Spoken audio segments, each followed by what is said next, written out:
우리는 누군가를 설득하려 할 때 흔히 완벽한 논리를 준비합니다. 숫자와 데이터를 늘어놓고 근거를 차곡차곡 쌓아 올리며 상대방이 고개를 끄덕일 수밖에 없는 논증을 만들어냅니다. 그런데 신기한 일이 벌어집니다. 당신의 완벽한 논리 앞에서 상대방은 여전히 고개를 젓습니다. 논리적으로는 반박할 수 없으면서도 마음은 움직이지 않는 것입니다. 어느 날 한 자동차 영업사원이 이런 고민을 털어놓았습니다. 저는 모든 차량 재원을 외우고 있고 경쟁사 비교 자료도 완벽하게 준비했습니다. 그런데 고객들은 제 말을 들으면서도 결국 다른 곳에서 차를 삽니다. 그가 준비한 프레젠테이션을 보여달라고 했을 때 거기에는 엔진 출력, 안전도, 평가, 연비 효율 같은 객관적 수치가 빼곡했습니다. 문제는 그 모든 것이 영업사원 자신의 관점에서 좋은 차를 증명하려는 시도였다는 점입니다. 인간은 스스로를 이성적 존재라고 믿고 싶어 합니다. 우리는 중요한 결정을 내릴 때 모든 정보를 종합하고 장단점을 따져보고 합리적인 선택을 한다고 생각합니다.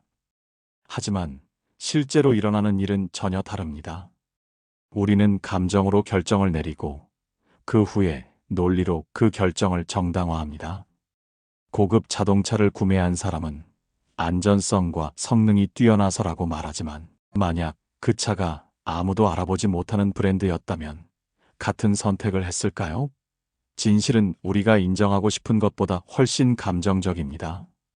존재의 깊은 곳을 들여다보면 인간은 근본적으로 관계 속에서 자신을 이해하는 존재입니다. 우리는 고립된 이성의 주체가 아니라 타자와의 만남 속에서 비로소 의미를 발견합니다. 상대방이 나를 어떻게 보는가, 내가 어떤 인정을 받는가, 이런 관계적 차원이 우리 존재의 핵심을 구성합니다. 설득이란 결국 이 관계의 장안에서 일어나는 현상입니다. 논리는 그저 관계를 정당화하는 도구에 불과합니다. 누군가를 진정으로 움직이고 싶다면 그의 머리가 아니라 마음을 향해 말을 걸어야 합니다. 사람들은 자신이 원하는 것을 얻기 위해 논리를 내세우지만 당신이 설득하려는 대상 역시 마찬가지입니다. 그들은 이미 자신의 욕구와 두려움, 희망과 불안을 가지고 있습니다. 당신이 아무리 훌륭한 논리를 제시해도 그것이 상대방의 내면, 세계와 연결되지 않으면 공허한 메아리일 뿐입니다. 어느 회사의 팀장이 직원들에게 새로운 업무 방식을 도입하려 했습니다. 그는 생산성 향상 수치를 보여주고 선진 사례를 소개하고 왜 이 방식이 옳은 것인지 장황하게 설명했습니다. 직원들은 조용히 듣고 있었지만 그들의 눈빛에는 저항이 가득했습니다. 팀장은 왜 자신의 완벽한 논리가 먹히지 않는지 이해할 수 없었습니다. 문제는 그가 단 한 번도 직원들이 무엇을 두려워하는지, 무엇을 원하는지 물어보지 않았다는 것입니다. 직원들은 변화 자체가 아니라 새로운 방식에 적응하지 못할까봐, 자신의 경험과 노하우가 무용지물이 될까봐 두려워했습니다. 팀장의 논리는 이런 불안을 전혀 건드리지 않았습니다. 오히려 당신들의 방식은 비효율적이다라는 메시지로 들렸고 직원들은 자신이 부정당한다고 느꼈습니다. 상대방의 욕구를 읽는다는 것은 단순히 그들이 원하는 물건이나 결과를 파악하는 것이 아닙니다. 그것은 그들의 존재론적 불안과 욕망을 이해하는 것입니다. 사람들은 자신이 가치 있는 존재로 인정받고 싶어하고 자신의 선택이 현명했다고 믿고 싶어하며 불확실한 미래 앞에서 안전하다고 느끼고 싶어합니다. 이런 근본적인 욕구를 읽어낼 때 비로소 진정한 소통이 시작됩니다. 자동차 영업사원의 이야기로 돌아가 보겠습니다. 그에게 한 가지 질문을 던졌습니다. 고객이 차를 사러 왔을 때 그들이 진짜 원하는 건 뭘까요? 그는 잠시 생각하더니 좋은 차라고 답했습니다. 하지만 그것은 답이 아닙니다. 어떤 고객은 출퇴근 시간의 스트레스에서 벗어나고 싶어하고 어떤 고객은 가족과의 주말 여행을 꿈꾸고 또 어떤 고객은 자신의 성공을 주변에 보여주고 싶어 합니다. 같은 차를 보더라도 각자가 보는 것은 다릅니다. 이 차는 연비가 리터당 15km입니다 라고 말하는 것과 출퇴근하실 때 주유소 걱정 없이 편하게 다니실 수 있습니다. 한 달에 연료비만 10만 원 이상 아끼시는 분들도 계십니다 라고 말하는 것은 같은 정보를 전달하지만 완전히 다른 경험을 만듭니다. 후자는 고객의 삶 속으로 들어갑니다. 그들이 매일 아침 겪는 현실, 매달 통장에서 나가는 돈에 대한 걱정, 이런 구체적인 삶의 맥락과 연결될 때 정보는 의미가 됩니다. 현상학적으로 볼 때 우리는 세계를 객관적 사실의 집합으로 경험하지 않습니다. 우리에게 세계는 의미의 지평입니다. 연비 수치는 그 자체로는 중립적인 데이터지만 그것이 나의 일상적 염려, 나의 실존적 프로젝트와 만날 때 비로소 살아있는 의미가 됩니다. 설득이 실패하는 대부분의 경우는 이 의미의 지평을 공유하지 못했기 때문입니다. 우리 삶에는 무수히 많은 논쟁이 있습니다. 가족 간의 의견 충돌, 직장에서의 업무 방식 차이, 친구들과의 가치관 차이. 이런 상황에서 우리는 거의 본능적으로 자신이 옳다는 것을 증명하려 합니다. 상대방의 논리에서 허점을 찾아내고 반박하고 자신의 입장을 더 강하게 주장합니다. 그런데 논쟁에서 이겼을 때 실제로 무엇을 얻게 될까요? 한 부부가 있었습니다. 남편은 주말에 등산을 가고 싶어 했고 아내는 집에서 쉬고 싶어 했습니다. 남편은 운동의 중요성, 자연의 치유력, 건강한 생활 습관에 대해 설득력 있게 말했습니다. 그의 논리는 완벽했습니다. 아내는 반박할 말을 찾지 못했지만 결국 퉁명스럽게 그래, 알았어. 가라고 말했습니다. 남편은 논쟁에서 이겼지만 정작 등산을 가는 내내 불편한 침묵이 흘렀습니다. 문제는 남편이 아내가 진짜 원하는 것을 듣지 않았다는 것입니다. 아내는 쉬고 싶다기보다 남편과 조용히 시간을 보내고 싶었습니다. 평일 내내 각자의 일에 치여 제대로 대화도 나누지 못한 채 지냈기 때문입니다. 등산은 또 다른 활동, 또 다른 소모일 뿐이었습니다. 만약 남편이 당신이 피곤해 보여. 이번 주 힘들었어? 라고 먼저 물었다면 전혀 다른 대화가 펼쳐졌을 것입니다. 논쟁에서 승리한다는 것은 상대방을 굴복시키는 것이지 그의 마음을 얻는 것이 아닙니다. 논리적으로 패배한 사람은 자신의 입장을 바꾸는 것이 아니라 더 깊이 움츠러듭니다. 그들은 표면적으로는 당신의 말에 동의하는 척하지만 내면에서는 반발심을 키웁니다. 진정한 설득은 상대방이 스스로를 방어할 필요를 느끼지 않을 때 일어납니다. 인정과 환대의 윤리를 생각해보면 타자를 만난다는 것은 그의 존재를 있는 그대로 받아들이는 것에서 시작됩니다. 상대방의 의견을 틀렸다고 단정하는 순간 우리는 그의 존재 전체를 부정하는 폭력을 행사하게 됩니다. 그러나 당신의 생각도 충분히 이해가 됩니다라고 말하며 그의 세계관을 인정하는 순간 방어벽이 무너지고 진정한 대화의 공간이 열립니다. 어느 회사에서 두 부서 간의 갈등이 있었습니다. 마케팅팀은 빠른 실행을 원했고 개발팀은 철저한 검토를 주장했습니다. 회의 때마다 양측은 자신들의 입장을 강하게 피력했고 회의는 늘 평행선을 달렸습니다. 우리가 검토도 안 하고 진행하면 나중에 문제가 생깁니다라는 개발팀의 말에 마케팅팀은 시장 타이밍을 놓치면 아무 의미가 없어요라고 맞받아쳤습니다. 이 교착 상태를 깬 것은 새로운 PM이었습니다. 그는 회의를 시작하며 이렇게 말했습니다. 마케팅팀이 시장 타이밍을 중요하게 생각하는 것, 정말 중요한 관점입니다.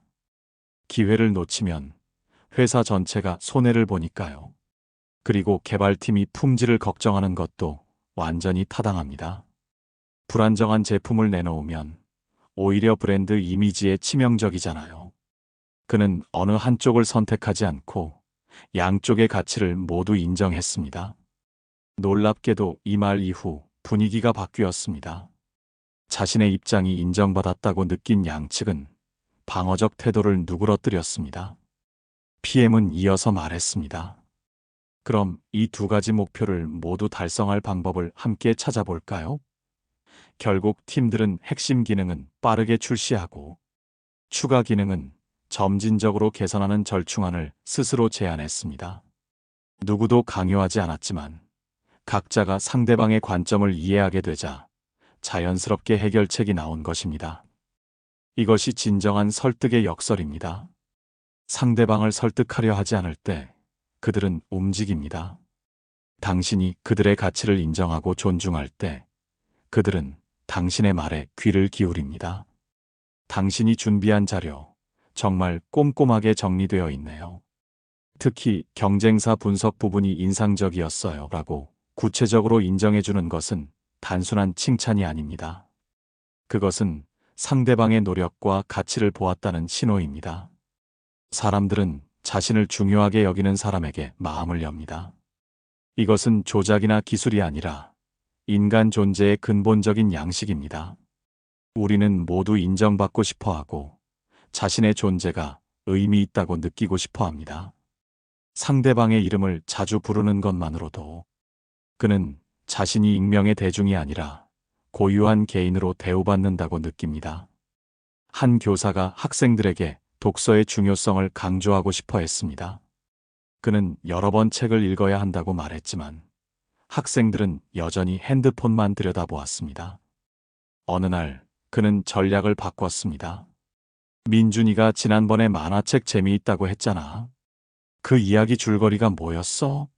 학생은 신이 나서 이야기를 풀어놓았습니다. 교사는 고개를 끄덕이며 들었습니다. 그 작가가 쓴 다른 책도 있던데 혹시 관심 있어? 학생은 스스로 도서관에 가서 그 책을 찾아보았습니다. 교사는 책을 읽어라라고 명령하지 않았습니다. 그는 학생의 관심사를 인정하고 그것을 출발점으로 삼았습니다. 학생은 강요받지 않았고 자신이 선택했다고 느꼈습니다. 이것이 진정한 설득입니다. 상대방이 스스로 움직이도록 길을 열어주는 것입니다. 자유의 존재론을 들여다보면 인간은 본질적으로 자기 결정을 추구하는 존재입니다. 우리는 타인에게 강요당하는 것을 견딜 수 없어 합니다. 그것은 우리의 자유를 침해하는 것이기 때문입니다. 누군가 이렇게 해야 해라고 말하는 순간 우리 내면에서는 즉각적인 저항이 일어납니다. 그러나 이 방법도 있고 저 방법도 있는데 어떤 게 더 효과적일 것 같아? 라고 물을 때 우리는 자신이 주체로서 선택하고 있다고 느낍니다. 어느 어머니가 아들에게 방 청소를 시키려 했습니다. 당장 방 정리해 라고 명령하면 아들은 나중에요라며 미뤘습니다. 실랑이는 계속되고 관계는 껄끄러워졌습니다. 어느 날 어머니는 다르게 접근했습니다. 이번 주말에 내 친구들 오잖아. 방을 어떻게 꾸며놓으면 좋을까? 아들은 갑자기 관심을 보였습니다. 책상 위에 있는 거 정리하고 침대 시트도 바꿔야겠어요. 어머니는 아무것도 강요하지 않았지만 아들은 스스로 방 정리를 시작했습니다. 차이는 명확합니다. 전자에서 아들은 어머니의 명령에 복종해야 하는 대상이었습니다. 후자에서 아들은 자신의 공간을 가꾸는 주체였습니다. 같은 결과지만 완전히 다른 경험입니다. 강요당했을 때 우리는 반발하지만 스스로 선택했다고 느낄 때 우리는 기꺼이 행동합니다. 이것은 비단 개인적 관계에서만 적용되는 것이 아닙니다.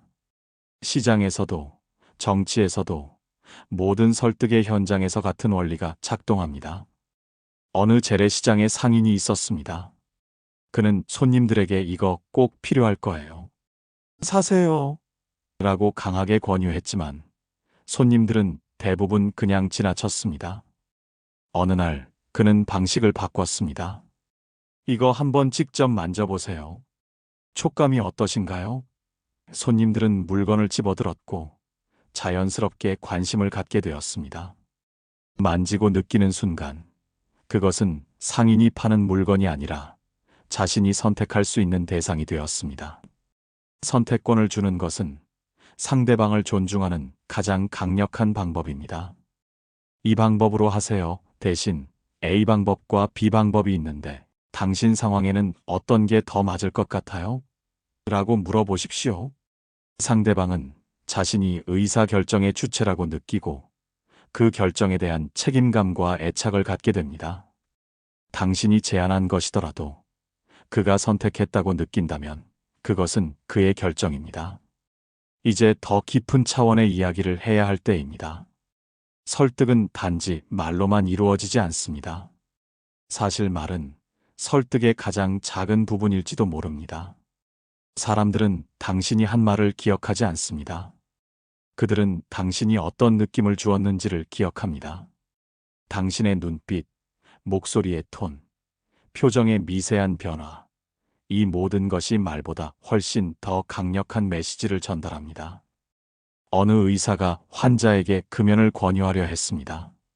그는 폐암 통계를 보여주고 흡연의 위험성을 장황하게 설명했습니다. 환자는 고개를 끄덕였지만 병원을 나서자마자 담배를 꺼냈습니다. 다른 의사는 다르게 접근했습니다. 그는 조용히 환자의 눈을 바라보며 물었습니다. 따님이 곧 결혼한다고 했죠? 손주 얼굴 보고 싶지 않으세요? 그 환자의 눈에 눈물이 맺혔습니다. 통계가 아니라 구체적인 미래의 순간, 손주를 안아보지 못할지도 모른다는 상실감이 그를 움직였습니다. 감정적 경험은 논리적 정보보다 훨씬 깊이 각인됩니다. 우리의 뇌는 감정과 연결된 기억을 더 선명하게 저장합니다. 어떤 사람이 당신에게 준 느낌, 그 순간의 분위기, 이런 것들이 의식 아래에서 작동하며 우리의 결정에 영향을 미칩니다. 말의 내용은 잊어버려도 그 사람과 함께 있을 때 느꼈던 편안함이나 불편함은 오래 기억됩니다. 한 영업사원이 고객을 만났습니다. 그는 완벽하게 준비된 프레젠테이션을 했고 모든 질문에 정확하게 답했습니다. 하지만 계약은 성사되지 않았습니다. 나중에 고객에게 이유를 물었을 때 고객은 이렇게 말했습니다. 뭔가 믿음이 가지 않았어요. 정확히 뭐라고 말하기는 어렵지만 영업사원은 말의 내용에만 집중했지만 그의 조급한 몸짓, 계약을 따내려는 조바심 어린 태도가 고객에게 불신을 심어준 것입니다. 반대로 신뢰를 주는 사람들은 여유가 있습니다. 그들은 불필요한 말을 하지 않고 침묵을 두려워하지 않으며 상대방이 생각할 시간을 줍니다. 누군가 공격적으로 반박할 때 즉각 반응하지 않고 조용히 상대를 바라보며 기다리는 태도가 오히려 더 강력한 설득력을 발휘합니다. 그 침묵 속에서 상대방은 자신의 말을 되돌아보게 되고 방어벽을 스스로 내립니다.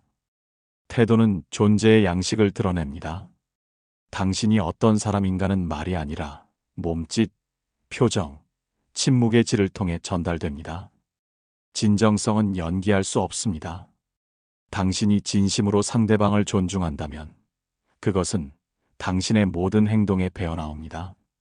당신이 그저 무언가를 팔려고 한다면 아무리 친절한 말을 해도 상대방은 그것을 직관적으로 감지합니다. 어느 레스토랑에 두 명의 웨이터가 있었습니다. 둘 다 메뉴를 추천하고 고객을 응대했지만 한 명에게는 손님들이 더 많은 팁을 주었습니다. 차이는 미묘했습니다. 그 웨이터는 주문을 받을 때 고객의 눈을 바라보았고 음식을 서빙할 때 자연스러운 미소를 지었으며 고객이 부를 때 귀찮아하는 기색 없이 다가갔습니다. 그는 특별한 기술을 쓴 것이 아니라 고객을 진심으로 환대했고 그 태도가 모든 것을 만들었습니다. 환대의 윤리는 타자를 수단이 아닌 목적으로 대할 때 실현됩니다. 상대방을 당신의 목적을 위한 도구로 보는 순간 관계는 도구적이 되고 진정성은 사라집니다. 그러나 상대방을 그 자체로 가치 있는 존재로 대할 때 설득은 조작이 아니라 진정한 만남이 됩니다. 역설적이게도 이렇게 할 때 오히려 당신이 원하는 결과도 자연스럽게 따라옵니다. 설득의 가장 강력한 형태는 스토리입니다. 우리는 추상적인 개념보다 구체적인 이야기에 훨씬 더 깊이 공감합니다. 금연해야 합니다. 흡연은 폐암의 85% 원인입니다. 라는 통계보다 제 아버지는 제가 25일 때 폐암으로 돌아가셨습니다. 마지막 순간 아버지는 숨이 가빠 제 이름조차 제대로 부르지 못했습니다. 라는 이야기가 훨씬 더 가슴에 와닿습니다. 이야기 속에서 우리는 추상적 개념이 아니라 살아있는 인간을 만납니다. 우리는 그의 고통을 느끼고 그의 후회를 이해하며 그의 눈으로 세상을 바라봅니다. 이것이 서사의 힘입니다. 숫자와 데이터는 우리의 머리를 거치지만 이야기는 가슴을 관통합니다. 한 환경운동가가 플라스틱 사용 줄이기 캠페인을 벌였습니다. 처음에는 해양 오염 통계와 생태계 파괴 데이터를 제시했습니다. 사람들은 심각하다고는 생각했지만 실제로 행동을 바꾸지는 않았습니다. 그러다 그는 한 장의 사진을 보여주었습니다. 플라스틱 빨대가 콧구멍에 박힌 바다거북의 모습이었습니다. 그 거북의 고통스러운 눈빛을 본 사람들은 마음이 움직였고 많은 이들이 일회용 빨대 사용을 중단했습니다. 우리는 통계로는 타자의 고통을 실감하지 못합니다. 하지만 한 마리의 거북 한 사람의 아픔을 통해 전체의 비극을 이해합니다. 이것은 우리의 약점이 아니라 인간성의 본질입니다. 우리는 추상적 다수보다 구체적 개인에게 공감하도록 진화했습니다. 설득하고자 한다면 숫자가 아니라 얼굴을, 데이터가 아니라 이야기를 제시하십시오. 진정한 설득가는 자신이 설득하고 있다는 사실조차 드러내지 않습니다. 그들은 단지 이야기를 나누고 질문을 던지고 상대방의 말에 귀 기울일 뿐입니다. 상대방은 그 대화 속에서 스스로 깨달음에 도달하고 자신의 결정을 내립니다. 이것이 가능한 이유는 설득가가 상대방을 바꾸려 하지 않고 단지 그들이 스스로의 내면을 들여다볼 수 있는 거울을 제공했기 때문입니다. 소크라테스는 산파수를 말했습니다. 교사는 지식을 주입하는 사람이 아니라 학생이 이미 가지고 있는 지혜를 꺼내도록 돕는 산파와 같다고 했습니다. 설득도 마찬가지입니다. 당신이 해야 할 일은 상대방에게 답을 강요하는 것이 아니라 그들 스스로 답을 발견할 수 있도록 적절한 질문을 던지는 것입니다. 한 코치가 선수에게 기술을 가르치려 했습니다.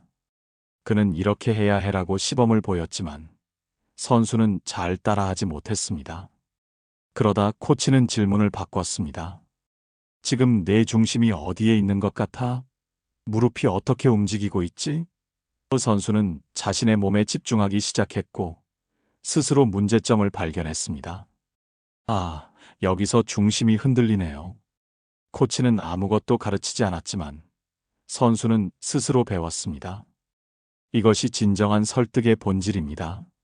상대방을 바꾸려 하지 말고 그들이 스스로를 바꿀 수 있는 공간을 만들어 주십시오. 논리로 압도하려 하지 말고 그들의 감정에 공명하십시오. 말로 강요하지 말고 당신의 존재로 신뢰를 보여주십시오. 우리는 모두 타인의 인정을 갈구하며 살아갑니다. 누군가 우리의 가치를 알아봐 주기를, 우리의 이야기를 들어주기를, 우리의 존재를 인정해 주기를 바랍니다. 설득의 가장 강력한 형태는 바로 이 근본적인 욕구를 채워주는 것입니다. 당신이 상대방을 진정으로 보고 듣고 인정할 때 그들은 자연스럽게 당신에게 마음을 엽니다. 어느 관리자가 실수한 직원을 질책하려 했습니다. 그런데 직원의 표정에서 이미 자책감이 가득하다는 것을 알아챘습니다. 관리자는 원래 하려던 말을 멈추고 이렇게 물었습니다. 지금 많이 힘들겠네. 무슨 일이 있었어? 직원은 눈물을 글썽이며 최근 겪은 개인적 어려움을 털어놓았습니다. 관리자는 조용히 들어주었고, 누구나 실수할 수 있어. 다음에 같은 상황이 오면 어떻게 하면 좋을까? 라고 물었습니다. 직원은 스스로 개선 방안을 제시했고, 그 후 더욱 책임감 있게 일했습니다.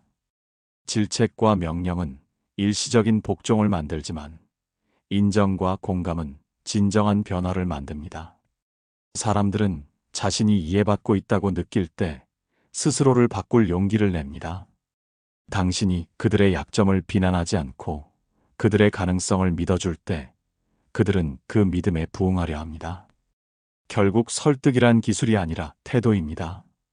상대방을 대상이 아닌 주체로, 수단이 아닌 목적으로, 설득의 대상이 아닌 대화의 동반자로 대하는 태도입니다. 이런 태도는 하루아침에 만들어지지 않습니다. 그것은 타인에 대한 깊은 존중과 자기 자신에 대한 진정성에서 나옵니다. 당신이 진심으로 상대방의 행복을 바란다면 그것은 말하지 않아도 전달됩니다. 당신이 단지 자신의 이익만을 추구한다면 아무리 교묘하게 포장해도 들통납니다. 인간의 직관은 우리가 생각하는 것보다 훨씬 예민합니다. 우리는 말의 내용보다 그 이면의 의도를 더 정확하게 읽어냅니다. 한 사업가가 파트너를 설득하려 했습니다. 그는 수익 전망과 시장 분석을 제시했지만 파트너는 주저했습니다. 사업가는 화가 났지만 잠시 멈추고 생각했습니다. 파트너가 진짜 걱정하는 게 뭘까? 그는 다시 대화를 시작했습니다. 이 사업이 실패하면 어떻게 되나 걱정되는 거야? 파트너는 고백했습니다. 사실 가족들한테 미안할 것 같아. 안정적인 직장을 그만두고 이 일을 시작한 건데. 사업가는 이해했습니다. 문제는 수익성이 아니라 책임감과 두려움이었습니다. 그는 말했습니다. 내 걱정 충분히 이해해. 나도 가족이 있으니까. 그래서 나는 이 사업에 내 전부를 걸고 있어. 만약 위험이 크다고 생각했다면 시작조차 안 했을 거야. 그는 더 이상 수치를 늘어놓지 않았습니다. 그는 자신의 진심과 확신을 보여주었고 파트너는 그 진정성을 느꼈습니다. 결국 두 사람은 함께 사업을 시작했고 성공했습니다. 설득의 본질은 단순합니다. 상대방을 인간으로, 온전한 존재로 대우하십시오. 그들의 두려움을 이해하고 욕구를 인정하고 자유를 존중하십시오. 논리를 앞세우지 말고 감정에 공감하십시오. 강요하지 말고 선택권을 주십시오. 말보다 태도로 신뢰를 보여주십시오. 이 모든 것의 핵심에는 하나의 깨달음이 있습니다. 사람들은 논리로 움직이지 않습니다. 그들은 감정으로 움직입니다. 안전함을 느낄 때, 인정받는다고 느낄 때, 자신이 선택의 주체라고 느낄 때, 사람들은 비로소 마음을 열고 움직입니다. 설득하고 싶다면 설득하지 마십시오. 대신 상대방의 마음에 가 닿으십시오.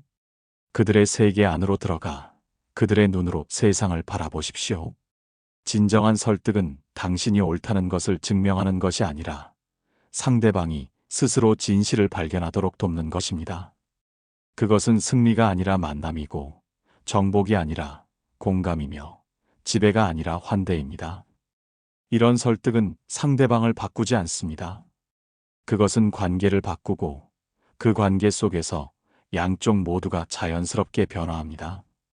당신이 누군가를 설득하고 싶을 때 잠시 멈추고 스스로에게 물어보십시오.